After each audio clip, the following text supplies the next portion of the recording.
A week after the deadly RDX haul at Ambala, it has come to light that the ammunition was part of the bigger terror strategy to eliminate Congress leader Sajjan Kumar.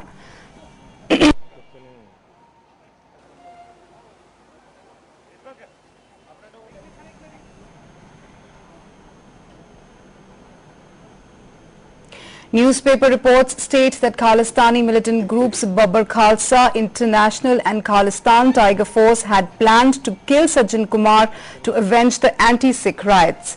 Defence Minister A.K. Antony had recently stated that the seizure was just the tip of the iceberg. The Special Task Force of Haryana Police on Saturday also recovered a huge quantity of weapons from a vehicle near a village on Ambala Chandigarh Road.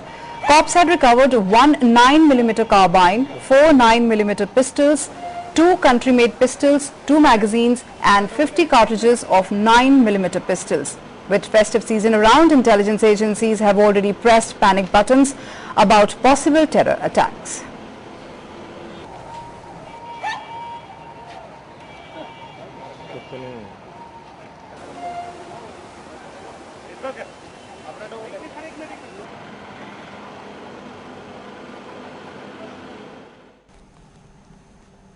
To discuss this issue, we are joined in the studios by Ranjiv S. Dalal, Director General of Police Haryana, and PC Dogra, former Director General of Police Punjab.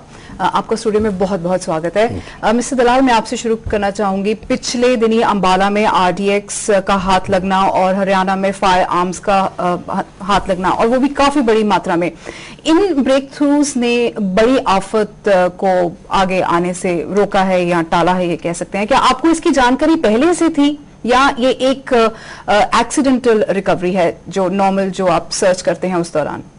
It's not an accidental recovery.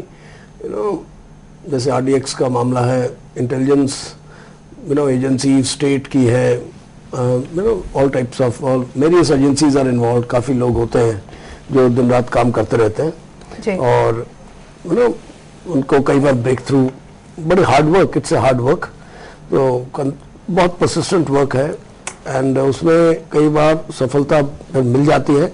ये भी एक वैसा हमारी एक बहुत बड़ी police की सफलता है, हमारी state police, central police, Delhi police. आपको हैरानी नहीं होती कि इतना लंबा सफर आरडीएक्स ने तय किया, अंबाला तक पहुंचा? देखो, इंटेलिजेंस ऑपरेशन बड़े कॉम्प्लेक्स होते हैं, किस वक्त क्या इंफॉर्मेशन आए उस पर डिपेंड करता है, चाहे वो कहाँ से चले, परंतु किस वक्त हमें पता चला। परंतु इसमें खुशी की बात यह है कि जब भी पता चला, पुलिस ने बहुत ही बढ़िया काम किया एंड दे सक्सीडेड, और ये इससे बहुत बड़ा हादसा बच गया। जो एनआईए है वो आरडीएक्स केस की इन्वेस्टिगेशन में इन्वॉल्व है और रिपोर्ट्स ये सजेस्ट करती हैं कि ये एलईटी की कंसाइनमेंट थी जो बब्बर खालसा इंटरनेशनल के लिए थी, और जो इसके टारगेट थे वो जगदीश टाइटलर थे। तो क्या बब्बर खालसा आपके मुताबिक अभी भी एक्टिव है? देखो, एंटी नेशनल एलिमेंट्स हमेशा ही कोशिश करते रहते हैं सिर उठाने की, और police forces, state police agencies, central police agencies कोशिश करती रहती हैं उनको पकड़ने की। ये बैटल हमारी लगातार चलती रहती है एंड हमारा ये होता है कि we should succeed before they strike. और अंबाला वाला जो इंसिडेंट है उसमें police has scored a very big point over there. Absolutely. Mister Dogra, आप इस ग्रुप के साथ, मैं स्पेशली बब्बर खालसा इंटरनेशनल की बात कर रही हूँ, उनका जब दौर था पंजाब में, उस वक्त आप पंजाब के डीजीपी थे, तो क्या आपको इस बब्बर खालसा की जो अपने आप को रिवाइव करने की अटेम्प्ट दिखाई दे रही है जो ये अभी रिसेंटली हुआ है? पहले तो मैं हरियाणा पुलिस को बहुत बधाई देता हूँ, बहुत बधाई के पात्र हैं, बहुत अच्छी रिकवरी करी है, और इसका कुछ भी हो सकता था दिल्ली में, बहुत बड़ी घटना हो सकती थी, और बहुत ही it's a matter of great satisfaction that they made such big recovery. Babbar Khalsa की बात चलती है तो बब्बर खालसा शुरू से पहले से ही आईएसआई के कंट्रोल में थे जी, और जब भी ये आतंकवाद पंजाब में शुरू हुआ है तो काफी आगे वाले आतंकवादियों में और ऑर्गेनाइजेशन में थे, और उनको सबसे प्राइमरी जो सपोर्ट है, प्राइमरी उनको जो दिया जाता है आईएसआई का, वो पाकिस्तान में दिया जाता है, एंड देवर बहुत शेल्टर दी गई, बहुत every facility was made available और उनके जर्मन में भी थे, हर जगह पर थोड़े थोड़े सेल थे। पंजाब में काफी एक्टिव रहे और काफी उन्होंने वारदातें करी, लेकिन उसके बाद पंजाब में आतंकवाद का दौर खत्म हो गया, तो और इनका भी कोई इन्फ्लुएंस पंजाब में या कहीं अभी रहा नहीं है। ये जरूरी हो सकता है कि मैं हो नहीं सकता, पॉसिबल है कि इसको रिवाइव करने की कोशिश की जा रही हो, लेकिन they are under the control of ISI। Basically तो मेरा जो मेरा व्यू है, ये बेसिकली जॉब जो है लश्कर तोयबा की है जी। लश्कर तोयबा ने under the direction of ISI, Lashkar Taiba is also working under ISI Pakistan, उसकी डायरेक्शन में they have been given task इस बबर खालसा को इंफ्रास्ट्रक्चर सपोर्ट के लिए ले जाने के लिए। इनको कोई सेल्स होंगे, स्लीपर सेल्स बबर खालसा के होंगे दिल्ली में, जो इस तरह के स्लीपर ढंग से रह सकते हैं, तो उनको इनकी सपोर्ट की जाए। हो सकता है उसमें ये जगदीश टाइटलर या सज्जन कुमार को नुकसान पहुंचाने की भी इसमें हो, लेकिन बेसिकली लश्कर तोयबा का ये काम है। लेकिन उसके साथ इनको जस्टिफाई, क्योंकि ये पाकिस्तान के शेल्टर में है, पाकिस्तान में है, तो इनको टास्क को दिया जाता है तो इनको पूरा करना होता है। तो इनका भी कोई आपस, ये पंजाब में भी एक्टिव होना चाहते हैं जी।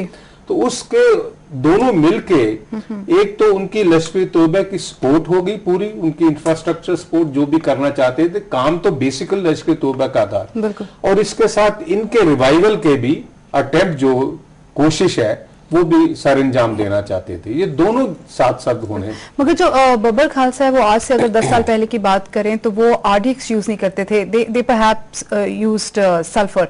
सो आपको लगता है कि वो अपनी अब टैक्टिक्स जो है उनको चेंज करने की कोशिश कर रहे हैं? बहुत यूज हुआ है। यस, पंजाब आतंकवाद में RDX बहुत यूज हुआ है, ऐसी कोई बात नहीं। RDX बहुत पुरानी चीज हो गई अभी। मिस्टर दलाल, आपने स्टोलन व्हीकल्स के बारे में बात की है जो इन एक्टिविटीज को अंजाम देते हैं। What exactly is the modus operandi? I mean that is being adopted by such groups. You see, जो व्हीकल्स का सेल परचेज सिस्टम है इंडिया में, वो अभी इतना स्ट्रांग नहीं है। इसमें जो शरारती तत्व हैं, एंटी नेशनल एलिमेंट्स, बहुत फायदा उठा जाते हैं जी। गाड़ियां चोरी होती हैं, क्विकली उनके फोर्ज डॉक्यूमेंट्स बन जाते हैं, and number plates are changed and they are passed on to others. ये एक नेशनल सिक्योरिटी के लिए बहुत बड़ा थ्रेट है। तो अभी पीछे supreme court has also ordered कि सिक्योरिटी नंबर प्लेट्स व्हीकल्स को लगेंगी। ये ऐसी नंबर प्लेट्स हो जो इसमें प्रोजेक्ट है, ये है कि इसमें आप बदल नहीं सकेंगे। तो एक तो गाड़ी वो अभी प्रोजेक्ट थ्रू नहीं हुए, different states are making progress at a very slow pace. Absolutely. So I think that is required. The immediate requirement is to tackle this issue. तो अगर जो काफी लोग ऐसे हैं जो प्री ओन कार्स के लिए जाते हैं, तो उनको किस तरह की जो प्रिकॉशंस है वो यूज करनी चाहिए? मैं नागरिकों को कहना चाहूंगा कि इसमें बहुत ही उनको सावधानी बरतनी चाहिए। लोग थोड़ी सी सस्ती कार लेने के चक्कर में, चोरी की गाड़ियां बहुत सस्ती मिल जाती है, चोरी की उनमें सस्ती गाड़ियां लेने के चक्कर में, पैसे बचाने के चक्कर में बिल्कुल सावधानी बरतते नहीं है, और इस लालच में आकर कुछ भी बेचना है, खरीदना है, उसमें बहुत लापरवाही करते हैं। मॉनेटरी कंसिडरेशन ज्यादा रोल प्ले करती हैं। ये देश की सिक्योरिटी के लिए खतरा है। तो and volume of vehicles is so huge in India, population is so huge in India, it is not possible to check each and every vehicle at any point. Right. जैसे नेशनल हाईवे पे हम भी चाहते हैं कि हर एक गाड़ी को हम चेक कर पाएं, परंतु it's just humanly impossible unless you have the best technology. आपके मैं ये भी कहना चाहूंगा, NHAI जो national highway authority of India है, वो भी जहाँ टोल बैरियर्स बना रहे हैं, उनमें हाई टेक्नोलॉजी कैमरास लगाने चाहिए। इस एरिया को वो इग्नोर कर देते हैं अपने कॉन्ट्रैक्ट में जी। और पुलिस के लिए कोई सुविधाएं वहाँ, small control room, small operational room, कुछ भी बनाते नहीं है। वो एक टोल का पार्ट होना चाहिए। टोल का पार्ट, कॉन्ट्रैक्ट का पार्ट होना चाहिए। Let it cost few lakhs more or 50 lakhs more, तो अभी वो बिल्कुल इसकी ओर ध्यान नहीं देते। हमने कई चिट्ठियां लिखी है उनको, NHAI को, कि these highways have to be protected. People who the criminal elements, anti-national elements who are using these highways, we have to detect them. उनको पकड़ना है हमने। Absolutely. तो ये toll barriers are very good obstacles where every vehicle has to slow down. हर एक को slow down होना है। मिस्टर दलाल, अब दिवाली आने वाली है और काफी लोग घरों से बाहर निकलते हैं शॉपिंग के लिए, बहुत ज्यादा क्राउड रहता है मार्केट प्लेसेस में, तो ऐसे अनसरों से अपने आप को सुरक्षित करने के लिए लोगों को क्या जनरल प्रिकॉशंस जो हैं वो लेनी चाहिए? मैं यही कहना चाहूंगा कि एवरी सिटीजन उनको सावधानी बरतनी चाहिए, थोड़ा अलर्टनेस, चौकन्ना रहना चाहिए। जैसे हम कहते हैं कि every citizen is a policeman without uniform. India में क्या है, सेंस ऑफ कॉम्प्लेसेंसी हमारा एक नेशनल कैरेक्टर है। वी बिकम कॉम्प्लेसेंट, जल्दी हो जाते हैं कि कुछ नहीं होने वाला और भगवान सब कुछ ठीक करता है, कि फेटलिस्टिक है थोड़े, कि अगर आपकी आई है तो आनी है, तो ऐसा सोचने लग जाते हैं और सावधानी बिल्कुल ध्यान नहीं देते। तो मैं कहना चाहूंगा कि अब ये फेस्टिवल सीजन है, एंटी नेशनल जो एलिमेंट्स हैं वो भी कोशिश करते हैं हमारी शांति को भंग करने की, देश को नुकसान पहुंचाने की। तो हर एक नागरिक, चाहे वो बच्चा हो, बड़ा हो, वृद्ध हो, उनको ध्यान देना चाहिए अपने आसपास क्या हो रहा है। अगर कोई ऐसा बॉक्स पड़ा है, कोई ब्रीफ केस है, या कोई ऐसा सस्पिशियस आदमी है जो आपने नहीं देखा, आफ्टर ऑल आप अपने एरिया में ही घूमते फिरते हैं, वही रोज गाड़ियां देखते हैं, वही रोज वही चेहरे हैं। अगर कोई बाहर का ऐसा कोई चेहरा है, ऐसी कोई वस्तु, ऐसी कोई गाड़ी है, तो उसकी अलर्टनेस रख के पुलिस को इतला दे। बिल्कुल। हाँ? आपने किस तरह के सिक्योरिटी अरेंजमेंट्स किए हुए हैं इस मौके, कोई सर्विलेंस किसी भी तरह की? देखिए, इसमें हम अपने इंटेलिजेंस सोर्सेज भी एक्टिवेट करते हैं।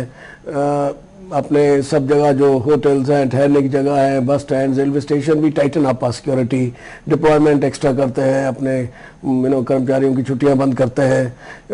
We tap all our sources, हम पूरी तरह स्ट्रेच करते हैं अपने डिपार्टमेंटल कैपेबिलिटीज को। परंतु the best friend of the country and police is the alert citizen. Alert citizen, अगर वो चौकन्ना है, वो हमारी बहुत बड़ी मदद कर सकता है। आजकल मोबाइल कैमराज हैं, वीडियोज हैं, तो टेक्नोलॉजी है, अगर थोड़ा अलर्ट रहेंगे तो। अवेयरनेस के लिए आप कुछ कर रहे हैं लोगों में? अवेयरनेस कैंपेन्स हम लॉन्च करते हैं। अब आपके पूछ रही है मेरे से, this is also awareness campaign.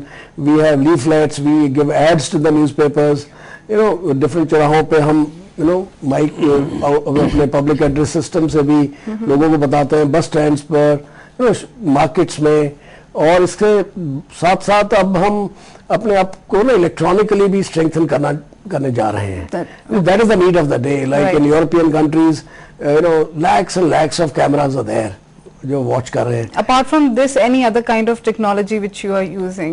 अभी तो like CCTV cameras have come, Chandigarh में जैसे आए हैं, कुछ एरियाज में शॉप्स में, मार्केट्स में, हरियाणा पंजाब में भी आए हैं। परंतु अभी अवेयरनेस इन टेक्नोलॉजीज की कम है। कुछ हजार रुपए बचाने के लिए लोग सब कुछ दांव पे लगा देते हैं। बिल्कुल बिल्कुल। मैं डोगरा से पूछना चाहूंगी, ये जो पुलिस सारी तैयारियां कर रही है, आपके हिसाब से ये बहुत है या इसमें और भी कुछ ऐड करना चाहिए? नहीं, तैयारियां तो बहुत अच्छी हैं, बहुत पुलिस करती है, हमेशा करती है, लेकिन सबसे तैयारी, सबसे जो जिम्मेवारी, सबसे बिग रोल जो अदा कर सकता है वो नागरिक कर सकता है। जो नागरिक कर सकता है वो, क्योंकि नागरिक हर जगह पर है, उसको ट्रेनिंग होनी चाहिए, उसको सेंस होनी चाहिए कि ये शक वाला आदमी है, ये शक वाली चीज पड़ी है, इसको इमीडिएट रिपोर्ट किया जाए। जब सिटीजन्स की इन्वॉल्वमेंट हो जाएगी पुलिस के साथ, तो ये कोई वारदात नहीं हो सकती। तो जब तक सिटीजन इनडिफरेंट रहता है पुलिस के, ये पुलिस का मामला है, हमारा कोई कंसर्न नहीं है, तो प्रॉब्लम्स होती हैं। जब सिटीजन इन्वॉल्व हो जाएगा, पूरा सम्मिलित हो जाएगा इस पुलिस के इस अभियान में, तो कामयाबी होगी। ये स्टेप्स तो लिए हैं, बहुत लिए, अच्छी बात है, पुलिस लेती है, बहुत कंक्रीट स्टेप्स लेते हैं, लेकिन जब तक नागरिक की शमूलियत ना हो, वो कामयाब नहीं होती। इसको ह्यूमन इंटेलिजेंस कहते हैं। Human intelligence is at the ground level, by the citizen, by the constable on beat duty. Right, this is what is more. अगर हम वापस RDX की कंसाइनमेंट के ऊपर जाएं, तो ये 2 स्टेट्स क्रॉस करके, जैसे मैंने दलाल जी को भी पूछा था कि 2 स्टेट्स क्रॉस करके भी पहुंची, तो आपको नहीं लगता कि ये दोनों स्टेट्स की जो पुलिस फोर्स है वहां पे it has been a big failure there?